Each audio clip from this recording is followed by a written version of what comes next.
নমস্কাৰ মই প্ৰণিতা লৈ আহিছো মুহূৰ্তৰ আটাইতকৈ ডাঙৰ আপডেট অসম বিধানসভা নিৰ্বাচনৰ সমীক্ষাক লৈ মুখ্যমন্ত্ৰী ডক্টৰ হিমন্ত বিশ্ব শৰ্মাই ডাঙৰ মন্তব্য কৰিছে 22টা সমষ্টিত নিজিকে বিজেপি ক্লিয়াৰ কাট কথা ক'লে মুখ্যমন্ত্ৰী গৰাকীয়ে মিয়া ঐতিহ্যিত এলেকাত যে বিজেপি নিজিকে এই কথা মুখ্যমন্ত্ৰী গৰাকীয়ে উল্লেখ কৰিছে লগতে তেওঁ ক'লে যে 126টা সমষ্টিৰ 126টা সমষ্টিতেই আমি প্ৰাৰ্থী দিম কিন্তু 22টা সমষ্টিত আমি নিজিকো বাকি 103টা সমষ্টিত আমাৰ যুঁজ হ'ব এজিপিৰ যুঁজ হ'ব এজিপি বিজেপিৰ যুঁজ কেনেকৈ হ'ব সেই কথা মুখ্যমন্ত্ৰী গৰাকীয়ে ক'লে কিন্তু এটা কথা ক্লিয়াৰ যে 22টা সমষ্টিত বিজেপি নিজিকে আমাৰ ডেমোগ্ৰাফি নাই এই কথা ঘোষণা কৰিছে মুখ্যমন্ত্ৰী ডক্টৰ হিমন্ত বিশ্ব শৰ্মাই লগতে তেওঁ ক'লে প্ৰাৰ্থিত্বক লৈ বহু কথা যে প্ৰাৰ্থিত্ব কাক কেনেকৈ দিয়া হ'ব ৰাইজে যাকে ভাল পায় তাকে প্ৰাৰ্থিত্ব দিয়া হ'ব আৰু এইবাৰ বিধানসভা নিৰ্বাচনৰ বাবে পাছৰ পৰা 10খন নতুন মুখ ৰাইজে যে দেখিব এই কথা ইতিমধ্যে মুখ্যমন্ত্ৰী গৰাকীয়ে ঘোষণা কৰিছে যে ইউথ সকলক আহ্বান জনাইছে মুখ্যমন্ত্ৰী গৰাকীয়ে যিসকল যুৱচাম আছে যুৱ ৰাজনীতিক আছে তেওঁলোকৰ বাবে সুবৰ্ণ সুযোগ এইবাৰ ভাগ্য ফুলিব পাৰে বহুতৰে কাৰণ নতুন চামক আহ্বান জনোৱা হৈছে টিকট কেনে ধৰণে দিয়া হ'ব প্ৰাৰ্থিত্ব প্ৰক্ষেপৰ ক্ষেত্ৰত ইতিমধ্যে চিন্তা চৰ্চা বিজেপিয়ে কৰি দিছে 103টা সমষ্টিত মূল যুঁজ হৈ যাব এই কথা মুখ্যমন্ত্ৰী গৰাকীয়ে কৈছে সমান্তৰালকৈ তেওঁ ক'লে যে 22টা সমষ্টিত আমি নিজিকো কি ক'লে মুখ্যমন্ত্ৰী গৰাকীয়ে মুহূৰ্তত লৈ আহিছো বিচাৰ আটাইতকৈ ডাঙৰ আপডেট মুখ্যমন্ত্ৰী গৰাকীৰ ডাঙৰ ঘোষণা বিধানসভা নিৰ্বাচনৰ সমীক্ষাক লৈ মুখ্যমন্ত্ৰীৰ ডাঙৰ ঘোষণা আহিছে এই মুহূৰ্তত তেওঁ উল্লেখ কৰিছে যে 103টা সমষ্টিত আমাৰ যুঁজ হ'ব কিন্তু 22টা সমষ্টিত আমি নিজিকো 126টা সমষ্টিতেই প্ৰাৰ্থী প্ৰক্ষেপ কৰা হ'ব প্ৰাৰ্থিত্ব প্ৰক্ষেপক লৈ ইতিমধ্যে আলোচনা আৰম্ভ হৈ গৈছে 22টা সমষ্টিত আমি জয়লাভ নকৰো বিজেপি মিত্ৰ জোট 22টা সমষ্টিত জয়লাভ নকৰে ক্লিয়াৰ কৰি দিছে মুখ্যমন্ত্ৰী গৰাকীয়ে ৰাইজে যাক ভাল পায় তাকেই টিকট দিয়া হ'ব এই কথা ঘোষণা কৰিছে ডাঙৰ ঘোষণা মুখ্যমন্ত্ৰী ডক্টৰ হিমন্ত বিশ্ব শৰ্মাৰ 103টা সমষ্টিত যুঁজ দিয়া হ'ব মুখ্যমন্ত্ৰী গৰাকীয়ে স্পষ্ট কৰিছে এই কথা 22টা সমষ্টিত মিয়া ঐতিহ্যিত এলেকাত বিজেপি নিজিকে মুখ্যমন্ত্ৰী গৰাকীয়ে ঘোষণা কৰি দিছে মুখ্যমন্ত্ৰী গৰাকীয়ে ক'লে 22টা সমষ্টিত আমাৰ জিকাৰ পৰিৱেশ নাই ডাঙৰ মন্তব্য মুখ্যমন্ত্ৰী ডক্টৰ হিমন্ত বিশ্ব শৰ্মাৰ আৰু ইতিমধ্যে নিৰ্বাচনী কুচকাৱাজ আৰম্ভ হৈ গৈছে অসম বিধানসভা নিৰ্বাচনৰ বাবে যেহেতু এছআৰ আৰম্ভ হৈছে সকলোৱে জানে এই কথা স্পেচিয়েল ৰিভিজন বৰ্তমান সময়ত চলি আছে 22 নৱেম্বৰৰ পৰা ঘৰে ঘৰে বুথ লেভেলৰ অফিচাৰ সকল গৈছে 20 ডিসেম্বৰলৈকে বিশেষ গ্ৰাউণ্ডৰ কাম চলিব যিকেইটা সময়ত আপোনালোকে নতুন এন্ট্ৰিৰ বাবে কাম কৰিব লাগিব যিসকল এবাৰ 18 বছৰ সম্পূৰ্ণ হৈছে বা 2026ৰ জানুৱাৰীত যিসকলৰ 18 বছৰ হ'ব তেওঁলোকে নতুনকৈ নাম এন্ট্ৰি কৰিব লাগিব আৰু নতুন এন্ট্ৰিৰ বাবে তেওঁলোকে দিব লাগিব জন্মৰ প্ৰমাণপত্ৰ তেওঁলোকে দিব লাগিব এড্ৰেছ প্ৰুফ তেওঁলোকে দিব লাগিব পিতৃ মাতৃ বা অভিভাৱকৰ ভোটাৰ আইডি তেওঁলোকে দিব লাগিব ৰিসেন্ট এখন পাছপোৰ্ট সাইজ ফটোগ্ৰাফ আৰু ফৰ্ম 6 ফিল আপ কৰি তেওঁলোকে জমা দিব লাগিব বিএলও অৰ্থাৎ বুথ লেভেল অফিচাৰৰ হাতত আৰু 20 ডিসেম্বৰলৈকে এই প্ৰক্ৰিয়া চলিব গতিকে যিসকলৰ নতুনকৈ এন্ট্ৰি কৰিবলগীয়া আছে ভোটাৰ তালিকাত নাম তেওঁলোকে এইখিনি সময়তে ফৰ্ম ফিল আপ কৰি জমা দিব লাগিব এই চাৰিবিধ নথি সহ সমান্তৰালকৈ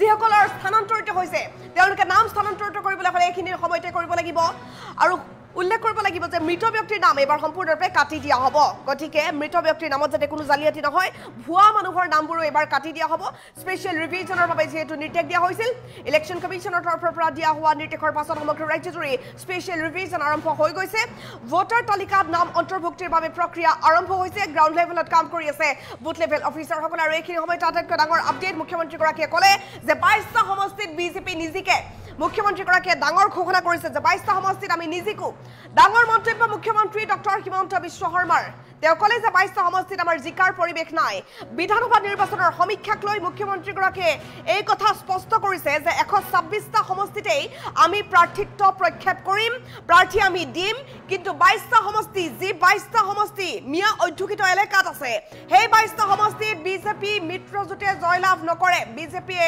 জয়লাভ নকৰে ৰাইজে যাক ভাল পায় তাকেই টিকট দিয়া হ'ব মুখ্যমন্ত্ৰী গৰাকীয়ে ডাঙৰ মন্তব্য কৰিছে 103টা সমষ্টিত যুঁজ দিয়া হ'ব মুখ্যমন্ত্ৰী গৰাকীয়ে ক'লে এই কথা কিন্তু 22টা সমষ্টিত বিজেপি জিকাৰ পৰিৱেশ নাই কি ক'লে মুখ্যমন্ত্ৰী গৰাকীয়ে শুনক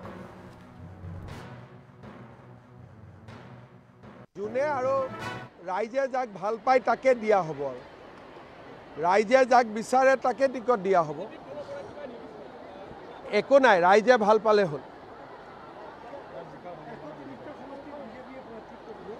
126টাতে দিম 22টাত নিজিকো 103টাত আমি যুঁজ দিম আৰু বিজেপি বুলি নহয় বিজেপি এজিপি মিলি 22টাত কেনেকৈ জিকিম আমাৰ জিকাৰ পৰিৱেশ নাই ডেমোগ্ৰাফি নাই আলোচনা হৈয়ে থাকে, কালিও পাতিছোঁ, পৰহিও পাতিছোঁ। যেতিয়াই কেবিনেট হয় এজিপিৰ লগত আমি পাতিয়ে থাকোঁ।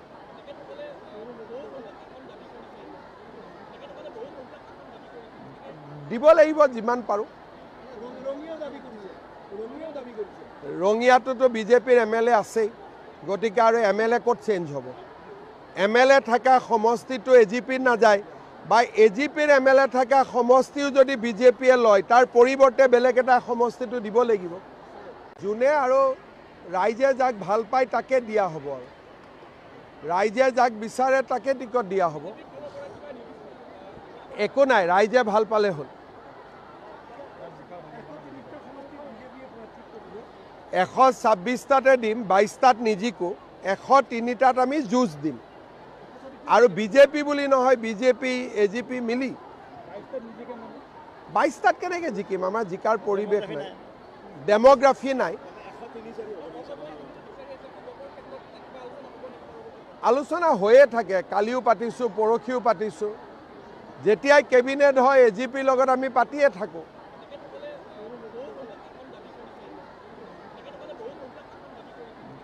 দিব লাগিব যিমান পাৰোঁ। ৰঙিয়াটোতো বিজেপিৰ MLA আছেই, গতিকে আৰু MLA ক'ত চেঞ্জ হ'ব?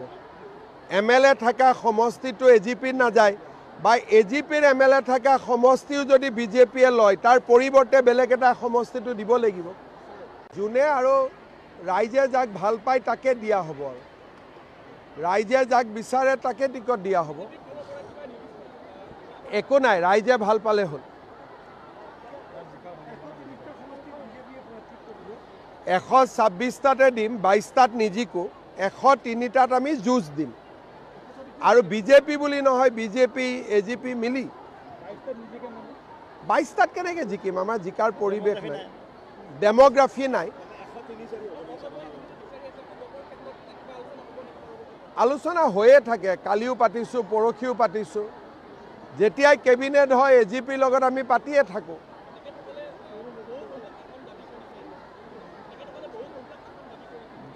দিব লাগিব যিমান পাৰোঁ। ৰঙিয়াটোতো বিজেপিৰ MLA আছেই, গতিকে আৰু MLA ক'ত চেঞ্জ হ'ব? MLA থকা সমষ্টিটো এজিপিৰ নাযায়, বা এজিপিৰ MLA থকা সমষ্টিও যদি বিজেপিয়ে লয়, তাৰ পৰিৱৰ্তে বেলেগ এটা সমষ্টিটো দিব লাগিব। যোনে আৰু ৰাইজে যাক ভাল পায় তাকে দিয়া হ'ব, আৰু ৰাইজে যাক বিচাৰে তাকে টিকট দিয়া হ'ব। একো নাই, ৰাইজে ভাল পালে হ'ল। 126টাতে দিম, 22টাত নিজিকো, 103টাত আমি যুঁজ দিম। আৰু বিজেপি বুলি নহয়, বিজেপি এজিপি মিলি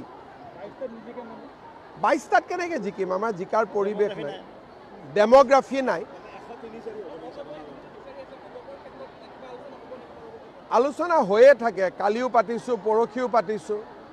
যেতিয়াই কেবিনেট হয় এজিপিৰ লগত আমি পাতিয়ে থাকোঁ।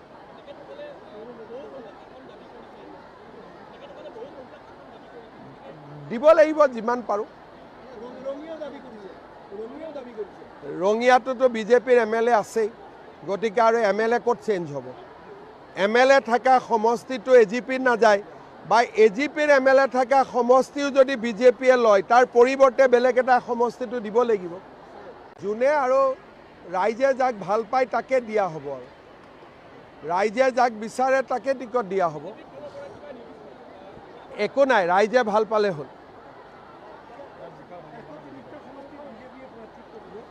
126টাতে দিম, 22টাত নিজিকো, 103টাত আমি যুঁজ দিম। আৰু বিজেপি বুলি নহয়, বিজেপি এজিপি মিলি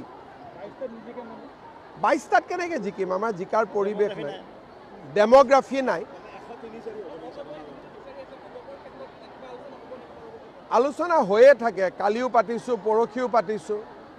যেতিয়াই কেবিনেট হয় এজিপিৰ লগত আমি পাতিয়ে থাকোঁ।